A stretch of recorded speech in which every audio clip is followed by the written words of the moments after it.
রিমা তার মা রাখি দেবী এবং বাবা চন্দন বাবুর সঙ্গে বাস করে।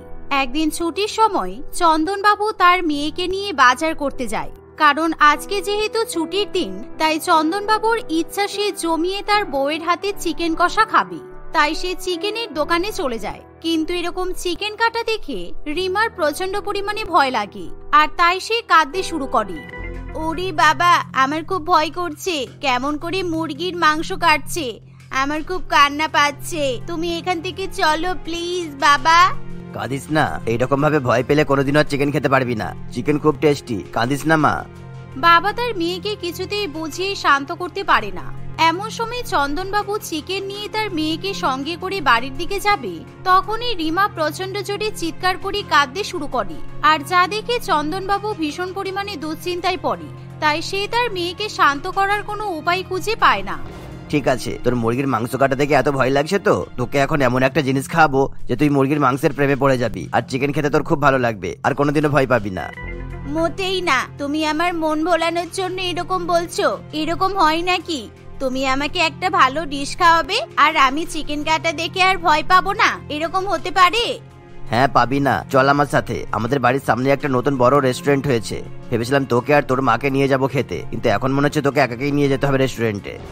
এই বলে চন্দনবাবু তার মেয়েকে নিয়ে তাদের বাড়ির সামনে একটা বড় রেস্টুরেন্টে চলে যায়। আর তখন সেই রেস্টুরেন্টে গরম গরম চিকেন মাঞ্চুরিয়ান এবং তার সঙ্গে ফ্রাইড রাইস রান্না করা হয়। আর সেই রান্নার গন্ধে চন্দনবাবুর মন একেবারে নেচে ওঠে। তাই তখনই সে নিজেদের জন্য 2 প্লেট গরম গরম চিকেন মাঞ্চুরিয়ান এবং তার সঙ্গে ফ্রাইড রাইস অর্ডার করে। ওয়েটার কিছুক্ষণের মধ্যে সেই খাবার পরিবেশন করে দিয়ে যায়। এই নে, তোর জন্য ঝাল ঝাল লাল লাল চিকেন মাঞ্চুরিয়ান আর সাথে ফ্রাইড রাইস চলে এসেছে। তাড়াতাড়ি গরম গরম খেয়ে নে, কেননা অনেকক্ষণ ধরেই তোমার সাথে বাজারে ঘুরছিস, তোর খিদেও তো পেয়ে গেছে। আর এগুলো খা, দেখবি তোর কান্নাকাটি সবকিছু ধুয়ে মুছে চলে যাবে। প্রথম রিমা কিছুতেই চিকেন মাঞ্চুরিয়ান খেতে চায় না, কারণ তখনও তার চোখে চিকেন কাটার দৃশ্য ভেসে ওঠে। কিন্তু চিকেন মাঞ্চুরিয়ান দেখে এতটাই লোভনীয় বলে মনে হয় যে রিমা নিজের লোভ সামনে রাখতে পারে না। তাই সে তাড়াতাড়ি চিকেন মাঞ্চুরিয়ান খেতে শুরু করে। আর ধীরে ধীরে সে সমস্ত চিকেন মাঞ্চুরিয়ান খেয়ে নেয়। আর সেদিন সেই চিকেন মাঞ্চুরিয়ানের স্বাদ রিমার মুখে একেবারে লেগে যায়। সত্যি বাপি, তখন চিকেন কাটা দেখে ভয় লাগলেও এখন এই চিকেন মাঞ্চুরিয়ান খেতে আমার খুব দারুণ লাগলো। এবার থেকে আমি সব সময় চিকেন মাঞ্চুরিয়ান খাবো।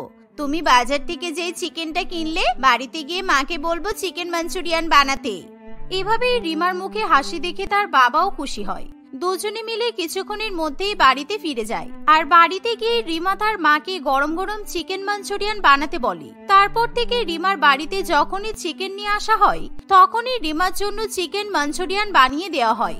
আর এভাবেই ধীরে ধীরে রিমা চিকেন মাঞ্চুরিয়ান পাগল হয়ে ওঠে। দেখতে দেখতে বেশ কিছু বছর কেটে যায় আর রিমা বড় হয়ে ওঠে। রিমা বিবাহ উপযোগ্য হয়ে গেলে চন্দনবাবু রিমার সঙ্গে নীলেশের বিয়ে ঠিক করে।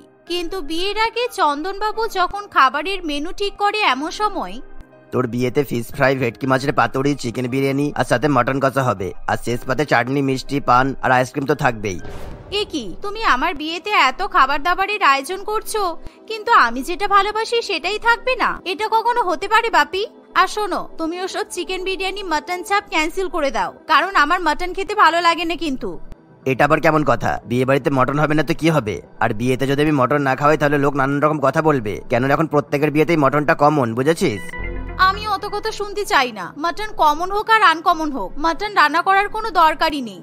তুমি আমার বিয়েতে চিকেন মাঞ্চুরিয়ান আর তার সাথে ভেজ বিরিয়ানি রান্না করবে, কারণ চিকেন মাঞ্চুরিয়ানের সাথে ভেজ বিরিয়ানি খেতে দারুণ লাগে। মেয়ের কথা শুনে চন্দনবাবু একেবারে অবাক হয়ে যায়, কারণ বিয়ে বাড়িতে এরকম চিকেন মাঞ্চুরিয়ান খাওয়ানোর কথা তার মাথাতেও আসে না। কিন্তু এখন যেহেতু মেয়ে জেদ ধরে বসে, তাই চন্দনবাবুরও কিছু করার থাকে না। তাই সে তার মেয়ের বিয়ের মেনু কার্ড পরিবর্তন করে সেখানে চিকেন মাঞ্চুরিয়ান এবং ভেজ বিরিয়ানি যুক্ত করে দেয়। এভাবেই দেখতে দেখতে কিছুদিন কাটে আর নীলেশের সঙ্গে রিমার বিয়ের দিন এসে উপস্থিত হয়। বরযাত্রী যখন বিয়ে বাড়িতে এসে খাবার খেতে বসে, তখন নীলেশের মা নীলিমা দেবী এবং নীলেশের বোন মোনা চারিদিকে মটনের আইটেম খুঁজতে শুরু করে দেয়, কিন্তু তারা কোথাও মটন খুঁজে পায় না। একই ছেলের সাথে কোন বাড়ির মেয়ের বিয়ে দিলাম কি জানি, এদের বিয়েতে মটনের কোনো আইটেমই রান্না হয়নি, শুধুমাত্র ভেজ বিরিয়ানি আর চিকেন মাঞ্চুরিয়ান। বিয়েতে এরকম চিকেন মাঞ্চুরিয়ান কেউ রান্না করে কখনো? ঠিকই বলেছো মা, কিন্তু বৌদির গায়ে তো অনেক সোনা গহনা দেখতে পাচ্ছি। তত্ত্বে বৌদির বাবা ভালো ভালো জিনিসও পাঠিয়েছে, কিন্তু খাবার খাওয়ার সময় এরকম চিকেন কেন? কি জানি বাবা, এখন তো বিয়ে বাড়ি অন্নপ্রাশন সব বাড়িতেই মাটন রান্না করা হয়। যাই হোক, কি আর করা যাবে, চুপচাপ খেয়ে নিয়ে খুব খিদে পেয়েছে। এই বলে তারা চিকেন মাঞ্চুরিয়ান এবং ভেজ বিরিয়ানি খেতে শুরু করে। কিন্তু সবাই বিয়ে বাড়ির এরকম চিকেন মাঞ্চুরিয়ান খাওয়া নিয়ে নানান রকমের সমালোচনা করতে শুরু করে। আর কিছুক্ষণের মধ্যেই যা চন্দনবাবুর কানে গিয়ে পৌঁছায়, কিন্তু সে কাউকেই তার মেয়ে চিকেন মাঞ্চুরিয়ান পাগলামির কথা তখনই বলতে চায় না। আর বিয়ের পর রিমা যখন গাড়ি করে তার বরের সঙ্গে শ্বশুর বাড়িতে যাবে, এমন সময় এ বাবা, আরে আরে গাড়ি থামাও, গাড়ি থামাও, তাড়াতাড়ি গাড়ি ঘোরাতে হবে। কি হলো ড্রাইভার, তাড়াতাড়ি গাড়ি ঘোরাও, আমাকে এক্ষুনি একবার বাড়িতে যেতে হবে। রিমার কথা শুনে তার শাশুড়ি মা, ননদ, স্বামী একেবারে অবাক হয়ে যায়, কারণ রিমা কিছুক্ষণ আগেই কান্নাকাটি করে বাপের বাড়ি থেকে শ্বশুর বাড়িতে যাওয়ার জন্য গাড়িতে ওঠে। আর 2-5 মিনিটের মধ্যেই নতুন বউ গাড়ি ঘুরিয়ে আবার বাপের বাড়িতে যাওয়ার কথা বলছে দেখে সকলেই প্রচন্ড পরিমাণে অবাক হয়।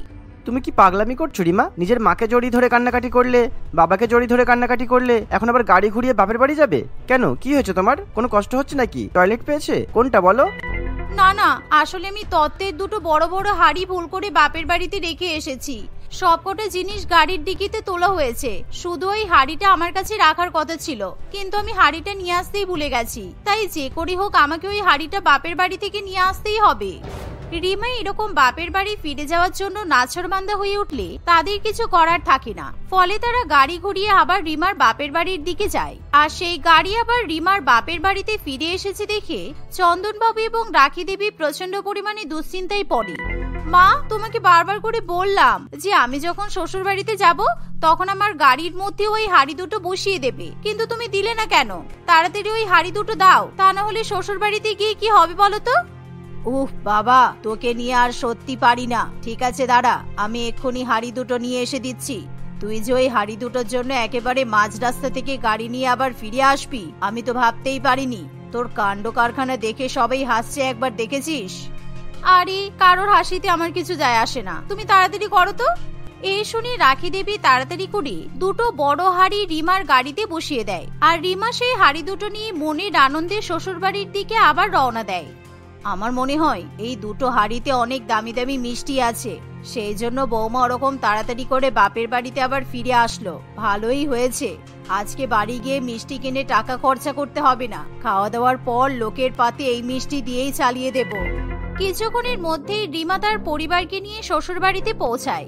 আর রিমা শ্বশুর বাড়িতে তখন অনেক আত্মীয় স্বজন উপস্থিত থাকে, আর সবাই মিলে নতুন বৌমার গৃহপ্রবেশের অনুষ্ঠান অনেক সুন্দর করে পালন করে। এমন সময় যখন নতুন বৌমা ঘরে ঢুকবে, বৌমা একটা কাজ করো, তুমি যে বাপের বাড়ি থেকে বড় বড় দুটো মিষ্টির হাড়ি নিয়ে এসেছো, ওই হাড়ি কোলে করে আমাদের বাড়িতে প্রবেশ করো। কারণ বৌমা যদি মিষ্টির হাড়ি নিয়ে শ্বশুর বাড়িতে প্রবেশ করে তাহলে সেটা খুবই শুভ মানা হয়, আর ওই মিষ্টির হাড়ির জন্যই আমার আর তোমার মধ্যে সুসম্পর্ক বজায় থাকবে। শাশুড়ি মা বৌমাকে মিষ্টির হাড়ি কোলে করে নিয়ে শ্বশুর বাড়িতে ঢোকার কথা বললে নতুন বৌমা একেবারে জোরে জোরে হেসে ওঠে, কারণ সেই হাড়ির মধ্যে মিষ্টি নেই, বরঞ্চ আছে ঝাল ঝাল চিকেন মাঞ্চুরিয়ান, তাও আবার বাসি। আর এই কথা ভেবে রিমির হাসি কিছুতেই থামতে চায় না, কিন্তু রিমার হাসি দেখে সকলে প্রচন্ড পরিমাণে বিরক্ত বোধ করে। কি ব্যাপার বৌদি, তুমি মায়ের কথা শুনে এরকম ভাবে হাসছো কেন? মা তো খারাপ কোনো কথা বলেনি, তাড়াতাড়ি মা যেটা বলেছে সেটা করো। আমাদের বাড়ির কিন্তু অনেকগুলো নিয়ম আছে, তোমাকে সবই পালন করতে হবে। আরে না না, আসলে আমার কাছে মিষ্টির হাড়ি থাকলে তবে তুমি কোলে করে ঘরে ঢুকবো। আমি আমার সঙ্গে যে দুটো বড় বড় হাড়ি নিয়ে এসেছি ওটাতে আমার বিয়ের দিন রান্না করা বাসি চিকেন মাঞ্চুরিয়ান আছে, কারণ অনেক চিকেন মাঞ্চুরিয়ান বেঁচে গেছে, আর আমি তো বিয়ের দিন ভালো করে চিকেন মাঞ্চুরিয়ান খেতেই পারিনি, তাই মাকে বলেছিলাম হাড়ি করে প্যাক করে দিতে, শ্বশুর বাড়িতে এসে খাবো বলে। রিমার এমন কথা শুনে সকলের মাথা একেবারে ঘুরে যায়, আর তারা কিছুতেই এই কথা বিশ্বাস করতে পারে না।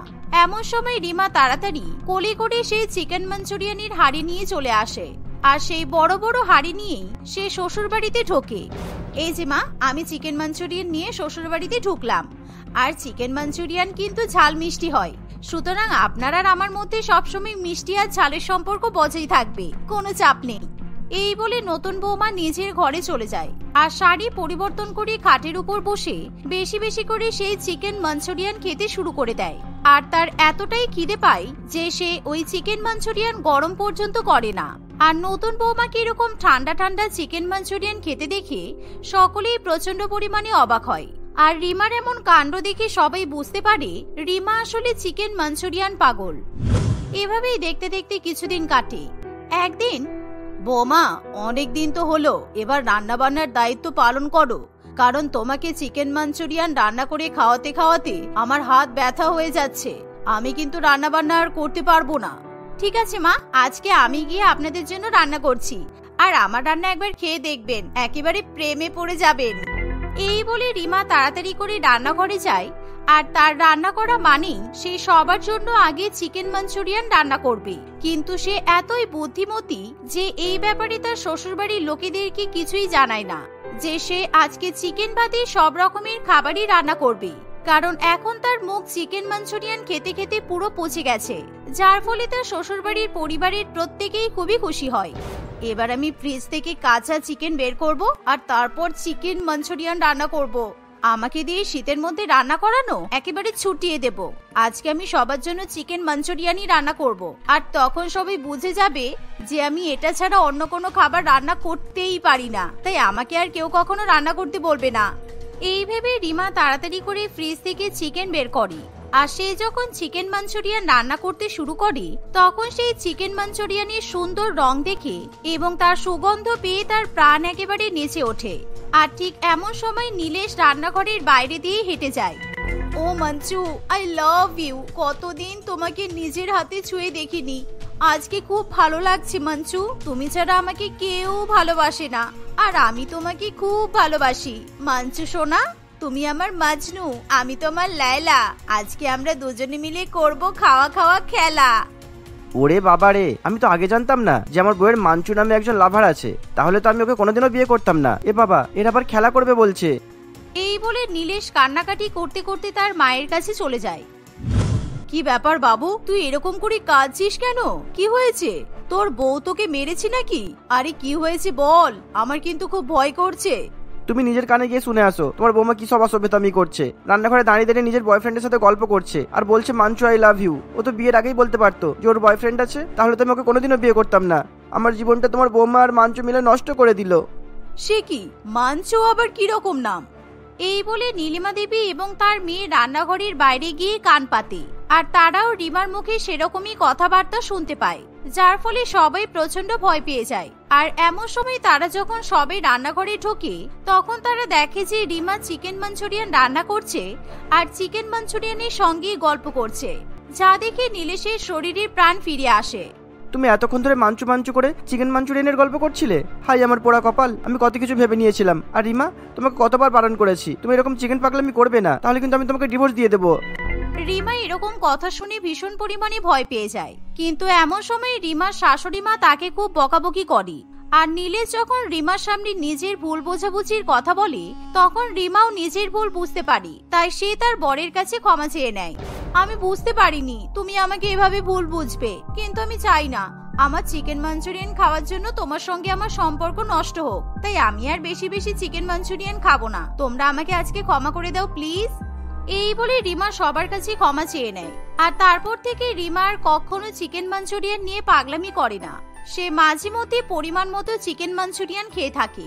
এভাবেই সে তার পরিবারের সঙ্গে হাসি খুশি বসবাস করতে থাকে।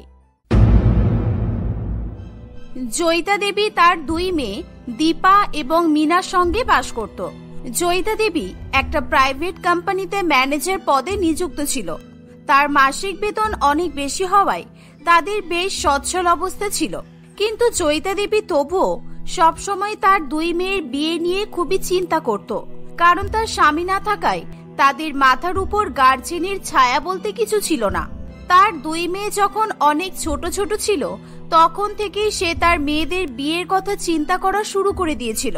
তার দুই মেয়ের বিয়ের জন্য সে অনেক টাকা সঞ্চয় করে রেখেছিল। তার বড় মেয়ে দীপিকাকে নিয়ে সে বেশি চিন্তা করত, কারণ তার গায়ের রং শ্যাম বর্ণের ছিল। আপনার বড় মেয়েকে ওনারা খুবই পছন্দ করেছেন, এই বিয়েতে ওনাদের কোনো আপত্তি নেই। এবার আপনি আপনার মতামতটা জানান। না না, আমার আবার কি আপত্তি হবে? আমার তো বরাবরই তুহিনকে খুব পছন্দ ছিল। আচ্ছা ঘটক মশাই, বলছি যে ওনারা কি কোনো যৌতুক চেয়েছেন? মানে আমি আমার মেয়ের বিয়েতে যথেষ্ট বেশি যৌতুক দিতে রাজি আছি, সেটাই বলছিলাম আর কি। না না, ওনারা ওরকম কিছুই তো বলেননি আমাকে। তবে আমার মনে হয় ওনারা কিছু যৌতুক চাইবেন না, আর বাকিটা আপনাদের ইচ্ছা। আপনারা যা পারেন যৌতুক সামর্থ্য হিসেবে আপনি খুশি করে দিতে পারেন, কোনো অসুবিধা নেই। হ্যাঁ হ্যাঁ, সে তো অবশ্যই। ওনারা কিছু দাবি করুক কিংবা না করুক, আমি আমার মেয়ের সংসার পুরোপুরি গুছিয়ে দেব। ছোট ছোট জিনিস থেকে শুরু করে বড় বড় সমস্ত জিনিস আমি আমার মেয়ের বিয়েতে যৌতুক হিসেবে দেব। তার সঙ্গে টাকা পয়সা, সোনা গহনা তো থাকবেই, যাতে আমার মেয়েকে পরবর্তীকালে শুনতে না হয় যে বাপের বাড়ি থেকে কিছু দেওয়া হয়নি।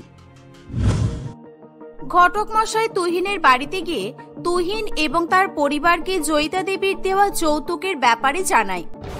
আমি তো এটাই চেয়েছিলাম, আর আমি আগে থেকেই খোঁজ খবর পেয়েছি যে জয়িতা দিদি নিজের মেয়ের বিয়েতে লক্ষ লক্ষ টাকার যৌতুক দিতে প্রস্তুত, আর সেই জন্যই তো আমার ছেলের বিয়ের সম্বন্ধ ওই বাড়িতে পাঠিয়েছি। আর ঘটক মশাই, আপনি আপনার কাজটা ঠিকমতো করেছেন তো? হ্যাঁ হ্যাঁ, আপনারা যা বলেছিলেন আমি তো তাই করেছি। আমি তো জয়িতা দেবীকে একদমই বুঝতে দেইনি যে আপনাদের যৌতুকের লোভ আছে, মানে আপনারা যৌতুক দিতে রাজি আছেন। আমি যা বলেছি যে আপনাদের কোনো রকমের দাবি দাবা কিছুই নেই। ঘটক মশাইয়ের কথা শুনে তুহিনের বাবা মা খুবই খুশি হয়। দেখতে দেখতে তুহিন ও দীপার বিয়ের দিন চলে আসে। ভালোই ভালোই দুজনের শুভ বিবাহ সম্পন্ন হয়। কিন্তু দুর্ভাগ্যবশত কিছুক্ষণ পরেই জয়িতা দেবীর হার্ট অ্যাটাক হয় এবং সে অজ্ঞান হয়ে সেখানে পড়ে যায়। দীপা এবং মিনা দুই বোন তাদের মাকে হসপিটালে নিয়ে যায়। তুহিন এবং তার বাবা মাও তাদের সঙ্গে হসপিটালে যায়। কিছুক্ষণ পর ডাক্তার এসে জানায়, I am sorry to say, আপনার মা আর বেঁচে নেই, আমরা ওনাকে বাঁচাতে পারলাম না।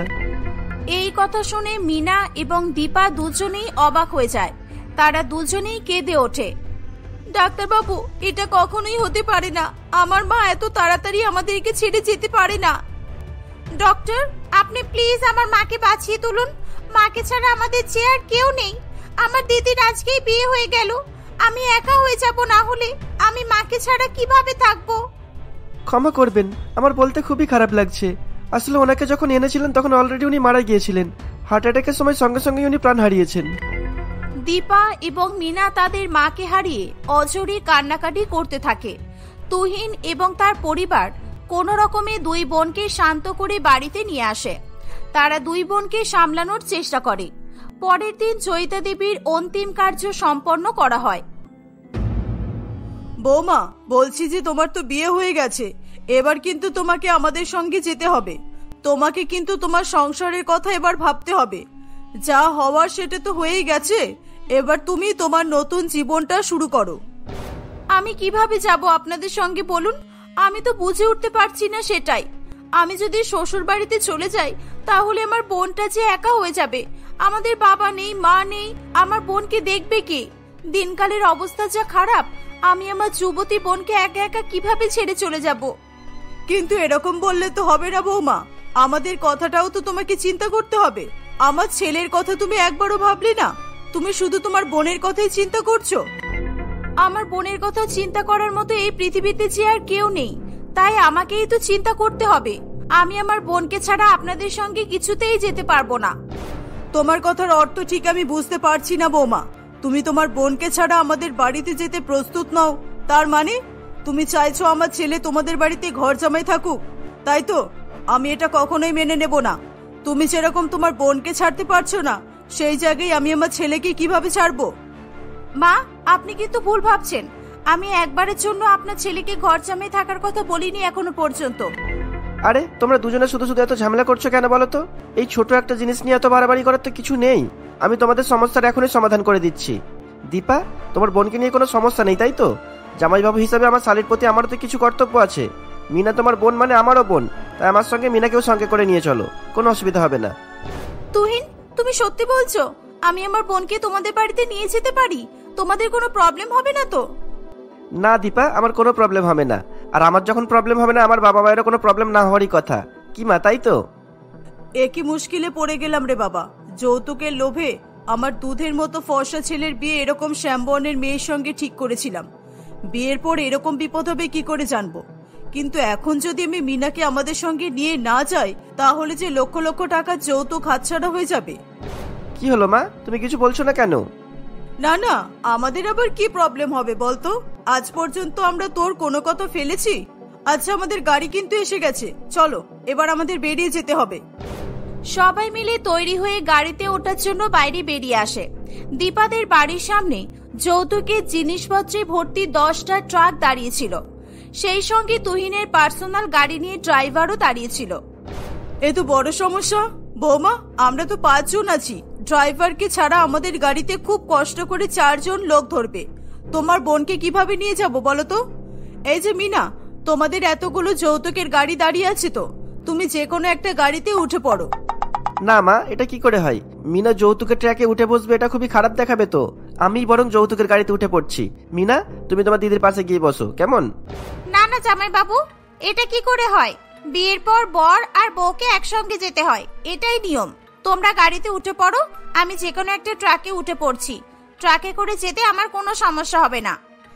এই বলে মিনা যৌতুকের ট্রাকে উঠে বসে পড়ে। মিনাকে যৌতুকের ট্রাকে করে যেতে হচ্ছে বলে দীপার খুবই খারাপ লাগে, কিন্তু তবুও সে সেই মুহূর্তে কাউকে কিছু বলতে পারেনি। কয়েক ঘন্টা পর তুহিনদের বাড়ি চলে আসে। আশেপাশের লোকজন নতুন বৌমাকে দেখার জন্য তুহিনদের বাড়ির সামনে ভিড় করে দাঁড়িয়েছিল। দীপা গাড়ি থেকে নামলে তুহিন তাকে বাড়ির ভেতরে নিয়ে চলে যায়। কিছুক্ষণ পর মিনাকে ট্রাক থেকে নামতে দেখে পাড়াপড়শি সকলে অবাক হয়ে যায়। এ কি গো দিদি, এই মেয়েটা কে? এই মেয়েটা গাড়ি থেকে নামলো যে? যৌতুকের ট্রাক থেকে এই মেয়েটা নামলো কেন? আমরা তো বুঝতে পারলাম না। এত সহজ জিনিস তোমরা বুঝতে পারলে না? আরে, এই মেয়েটা যৌতুকের ট্রাক থেকে নেমেছে মানে এই মেয়েটাকেও আমরা যৌতুকে নিয়ে এসেছি। এ আবার কি ধরনের কথা বলছো গো? এই মেয়েটা কে সেটা তো বলো। এই মেয়েটা হলো আমার ছেলের শালি, আমার বৌমার বোন। আমার বৌমার মা মারা গেছে বলে একেও আমরা যৌতুকের জিনিসপত্রের সঙ্গে নিয়ে চলে এসেছি। যৌতুকের জিনিসপত্রগুলো যেমন কাজে আসবে, সেরকমই এই মেয়েটাও ঘরের কাজকর্ম করতে কাজে লাগবে। কি দিনকাল পড়লো রে বাবা, যৌতুকে আবার শালিরাও আসছে। চন্দনা দেবী এবং পাড়াপড়শির মুখে এই ধরনের কথাবার্তা শুনে মিনা খুবই কষ্ট পায়। চন্দনা দেবী মিনাকে বাড়ির ভেতরে নিয়ে চলে আসে। আশেপাশের প্রতিবেশী মহিলারা তখনও মিনাকে নিয়ে আলোচনা করতে থাকে। অনেকটা পথ জার্নি করার ফলে সকলে খুবই ক্লান্ত হয়ে পড়েছিল। তাই তুহিন দীপাকে নিয়ে তার নিজের ঘরে চলে যায়। মিনা চন্দনা দেবীকে বলে, আন্টি, আমার রুমটা দেখিয়ে দিলে খুব ভালো হতো, আসলে ভীষণ ক্লান্তি লাগছে। তোমার রুম আমি কোথায় পাবো? তোমার জন্য কি আমি স্পেশাল ভাবে রুম তৈরি করে রেখেছি? আমাদের বাড়িতে 2টোই রুম আছে আর একটাই বড় স্টোর রুম আছে। এক কাজ করো, তুমি স্টোর রুমে গিয়ে শুয়ে পড়ো। স্টোর রুমে তোমাদের বাড়ি থেকে আসা যৌতুকের জিনিসপত্রগুলো আছে। তুমি তো যৌতুকের জিনিসপত্রের সঙ্গে এসেছো, তাই ওখানে থাকতে তোমার কোনো প্রবলেম হবে না। কিন্তু আন্টি, স্টোর রুমটা তো খুবই নোংরা, রুমটা একদমই পরিষ্কার নয়, ওখানে আমি কিভাবে ঘুমাবো? আমি আজকের দিনটা না হয় ডাইনিং রুমে থেকে যাই। না না, একদমই নয়, ডাইনিং রুমে ঘুমালে চলবে না। আমরা এখানে সবাই ওঠা বসা করি, তুমি এখানে ঘুমাতে পারবে না, আমাদের সবার অসুবিধা হবে। তোমাকে স্টোর রুমেই ঘুমাতে হবে। মিনা মন খারাপ করে স্টোর রুমে ঘুমাতে চলে যায়, কিন্তু সেখানে গিয়ে সে দেখে স্টোর রুম যৌতুকের জিনিসপত্রে পুরোপুরি ভর্তি। মিনা বহু কষ্ট করে যৌতুকের বেডের উপর একটা চাদর পেতে ঘুমিয়ে পড়ে। মিনা শুয়ে শুয়ে তার মায়ের কথা মনে করতে থাকে এবং সে একা একা খুবই কান্নাকাটি করতে থাকে। এরকম ভাবে কয়েকদিন কেটে যায়। দীপার শাশুড়ি মা সবসময় তার বোনের সঙ্গে খুবই বাজে ব্যবহার করত, এমনকি সে মিনাকে দিয়ে বাড়ির সমস্ত কাজকর্ম করাতো। একদিন তুহিনের কয়েকটা বন্ধু তাদের বাড়িতে ঘুরতে আসে। চন্দনা দেবী মিনাকে তুহিনের বন্ধুদের জন্য জলখাবার নিয়ে যেতে বলে। আরে বাহ তুহিন, তোর শালিটা তো সত্যিই দারুণ দেখতে। তুই যত বেশি প্রশংসা করেছিস তার থেকেও তো অনেক বেশি সুন্দরী। সত্যি তুই কপাল করে এরকম শালি পেয়েছিস। নতুন বিয়ে করে বউকে বাড়িতে নিয়ে এলি, সেই সঙ্গে সুন্দরী শালিকেও বাড়িতে নিয়ে এলি, একটার সঙ্গে একটা ফ্রি। তোর তো ডবল মজা রে। আরে ভাই কি বলছিস, আসতে বল, আমার শালি শুনতে পেলে খারাপ ভাববে যে। মিনা, তুমি জল খাবার নিয়ে এসেছো কেন? যাও তুমি ভিতরে যাও, তোমার দিদিকে পাঠাও। তুহিনের বন্ধুদের মুখে আজে বাজে কথা শুনতে পেয়ে মিনার খুবই খারাপ লাগে। এত অপমান তার পক্ষে আর সহ্য করা সম্ভব হয়ে উঠছিল না। তাই সে তার দিদির কাছে গিয়ে বাড়িতে ফিরে যাওয়ার কথা জানায়। কিন্তু দীপা কিছুতেই তাকে বাড়িতে ফিরতে দেয় না। অনিচ্ছা সত্ত্বেও মিনাকে তার দিদির শ্বশুর বাড়িতেই থেকে যেতে হয়। দেখতে দেখতে আরো কয়েকদিন কাটে। একদিন মাঝরাতে মিনা যখন গভীর ঘুমে আচ্ছন্ন ছিল, হঠাৎ করে কোনো এক শব্দে তার ঘুম ভেঙে যায়। সে চোখ খুললে তুহিনকে তার রুমে দেখতে পায়। মিনা খুবই ভয় পেয়ে যায়। এ কি জামাই বাবু, তুমি এত রাতে আমার রুমে কি করছো? কেন এসেছো তুমি এখানে? কেন এসেছি মানে? তুমি আমার শালি, আমি তোমাকে যৌতুকে পেয়েছি, তাই তোমার উপর আমার পুরো অধিকার আছে, আর তোমার কাছে আমার আসারও অধিকার আছে। আজকে তুমি আর আমি একসঙ্গে ঘুমাবো। জামাই বাবু, এসব তুমি কি বলছো? চলে যাও এখান থেকে, না হলে কিন্তু আমি চেঁচাতে বাধ্য হব। যদি দিদি জানতে পারে তুমি আমার সঙ্গে নোংরামি করতে এসেছো, তাহলে কিন্তু দিদি তোমাকে ছাড়বে না। ঠিক সেই মুহূর্তে হঠাৎ করে মিনার ঘরে লাইট জ্বলে ওঠে। তারা দীপা ও চন্দনা দেবীকে দেখতে পায়। দীপা খুবই রেগে গিয়ে তুহিনকে একটা চড় মারে। ছি, তোমাকে নিজের স্বামী ভাবতেও আমার লজ্জা করছে। শয়তান, আমি তোমাকে খুব ভালো মানুষ মনে করেছিলাম।